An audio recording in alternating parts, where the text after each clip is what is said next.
asmi. I remain. I am sada, nityam, eternally, always. And how I am? It says, sada aham bhami.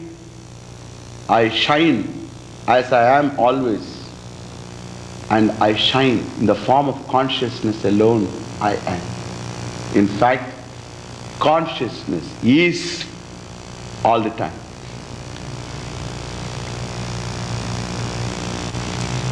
Why this is necessary? Because one particular school of thought, it's a school of thought, okay?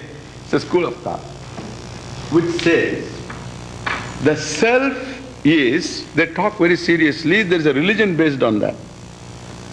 And very seriously they talk, and then they live a very monastic life also, very severe, highly disciplined people.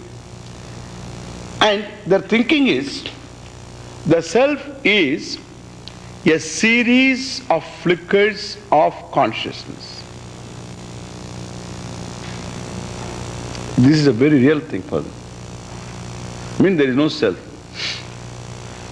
There is no self. All that is there is nothing but flickers of consciousness giving you a semblance of a constant self. The reality is just the otherwise, it is just the other way about. In fact, all that is there is nothing but a flow of flickers of consciousness, and the flow is so consistent and quick, that fast, that you don't recognize that the self is flicker of consciousness and you think that you are permanent, etc. That is delusion. You must know that you are flickers of consciousness. That means there is no I at all to complain in. Therefore there is no samsara. Samsara is only for a constant I. Samsara means sorrow, tragedies, problems. Everything belongs to whom? Karma. Everything belongs to whom? For the permanent I, the surviving I. And that is delusion, he says. There is no, it is due to delusion. You think that you are permanent, therefore everything sticks to you. I don't understand why. Just because I think I am permanent, how can it stick to me? I don't know, because when I am not there, how can it stick to me? Because I am not there anyway. I may think 100 different things. To what it will stick? Anyway, that is an argument. Now, alright, this better you understand this well. So I am flickers of consciousness. This is a very seriously discussed, and on the basis of this monasteries are created. One school of Buddhism is called Kshanika Vijnana Vadina. Kshanika Vijnana, flickers of consciousness, came from India. A lot of things came from India. This is one of them. And therefore, so this flickers of consciousness, if that is a contention, I am only taking the contention, I am not talking about anything, that contention. All I am concerned about, that flickers of consciousness. Now tell me, how do you know that I am flickers of consciousness? How do you know? It is Swata Siddha or Pramana Siddha. Whether it is self-evident or it is proved by some means of knowledge. How do you know that I am a flicker? Now, look, suppose I'm a, as you say, you give the answer, I'm a flicker because I'm a flicker.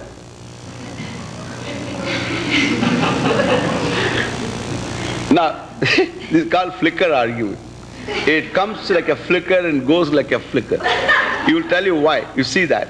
Now, this flicker argument is a flicker itself by itself, because now, how do you know that I'm a flicker? I'm a flicker. You know, you smile and say nicely, and there are idiots to believe all that. I'm a flicker. All right, you are a flicker, I would like to accept that. But then, how did you figure out? How did you figure out? Did the flicker say, if you say I am conscious, I accept that. If you say I am flicker of consciousness, that is an information. That flicker is an information, an additional information. you are giving it to this consciousness. You say you are pointing out a new fact, that it is a flicker of consciousness. Yes, Swamiji, I am a flicker of consciousness. Come on. How do you know? If you are a flicker, how do you know? Which flicker said this? Now tell me, whether the previous flicker said, I am a flicker? The previous flicker is not around to tell me, hey, you don't think permanent, you are a flicker like me. Then it is not a flicker. That fellow is still around, that consciousness. And therefore, so if the previous flicker is around, it is not a flicker. The old flicker has flickered its way, gone away. It is dead like dodo, it is no more there. So the dead flicker cannot say that I am a flicker. The new flicker does not know that I am a flicker because it is now. The consciousness is, that all you can talk about it. You cannot say anything about it more. Consciousness is, flicker is a discovery, sir. There is a discovery on your part. And therefore that you have figured it all out. And therefore, so this present flicker, the obtaining flicker cannot say I am a flicker until it flickers away. So once it has flickered away, it cannot say I am a flicker because it is not there anywhere to make a statement. Dead.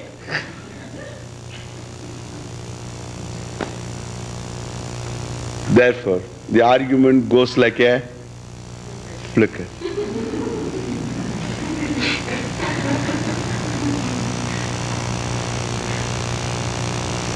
It's a big religion. It's called bip consciousness. Consciousness bips all the time. Bip.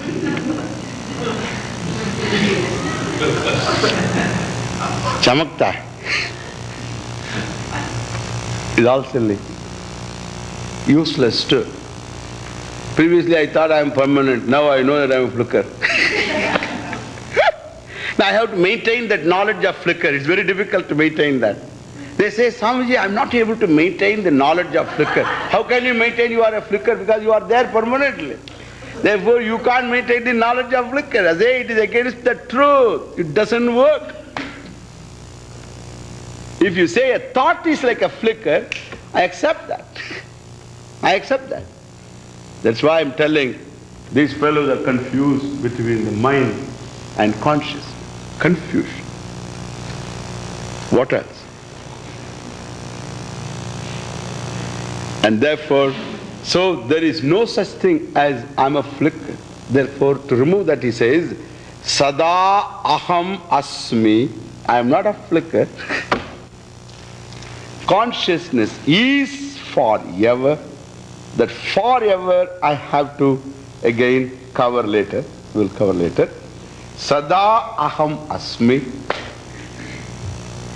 How I am? He says, Sada aham bhami. All the time I am consciousness. I don't lose my nature, my swarupa. I am consciousness. Sada aham bhami. Means I am self-evident, self-existent. And everything else, my eyes and the forms, my thoughts, my eyes and the forms and colors shine after I. Then similarly these words, sounds, anything shine after you, again your own, you the I. Consciousness, you, is. The ears shine after that consciousness. And therefore the sounds all exist in consciousness. This world exists in consciousness. In the sense, they all shine after. Like even this body, suppose the lights are off, will not be seen if it is dark. This will not be seen because it's not a radiant body. You say, Swami's body is radiant. That means I am radiation. I should not be anywhere near me, I tell you. So radiates light. They're all just poetic. the aura business and all that. Anyway, so this is, maybe there is some kind of aura and all that. They say that this fellow has got 5 inches aura and 6 inches aura. There is some, in India also they have started some kind of scientific research. Some aura is there, it seems. And then you can photograph that aura, it seems. There's all kinds of things they say. Anyway. Now that means when you are ducking, you must duck for aura too. Another 3 inches. So, because aura gets hit. Because I thought I stopped here, now I have to think of things here also. So be very careful about it.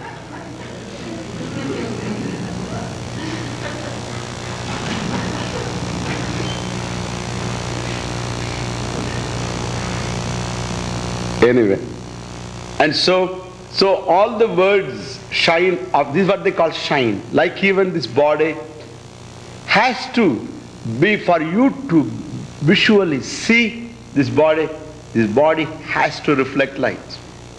That means the body shines, this is the figurative expression, okay? This body shines after the light above. Similarly, so the eyes, your eyes shine. Now the body is seen. Now we can say, this body is shining after your eyes. Okay? What is that? I mean the light of consciousness. Now with the eyes, that obtains in the eyes, lights up this body. Like even this light lights up this body, the light of consciousness through the eyes lights up the color, the form. The same light of consciousness with the ears lights up all the sounds and words and symphony. Whatever the ears can. The ear has got its limitation. Certain, what do you call that? Decibel? And certain, only it can hear, they can hear. Beyond that they cannot hear. And therefore you say, so up to this, a tuning fork. So you just, you hear, you keep on hearing, and then there is a point when you say, no more. So that is limitation of the ears. But the sounds shine after the light of consciousness in the ear. Similarly, smell, taste, and touch. And therefore, so if all the sense objects, the world, shine after the senses, and the senses themselves shine after the mind. The mind is not behind them, it's busy, you don't see, you don't hear. And the mind and its thoughts, all of them shine after I. Consciousness is. And I shine after whom? I shine because I am consciousness, self-evident. Now you understand what is self-evident? I am self-evident. I am not, that means I am consciousness. Everything else requires consciousness to be known. Whereas for me, whether I exist or not to be known, I don't require any other consciousness, for I am consciousness. That's what I say is self-evident. And everything else shines after me. Therefore, so world is shining after I. And the I does not depend upon the world. Because you remove an object, I is. Bring the object, I is. Consciousness is. If this is the nature of I, can you say that you are isolated by the world? Tell me now. Can you say you are isolated by the world? You are not.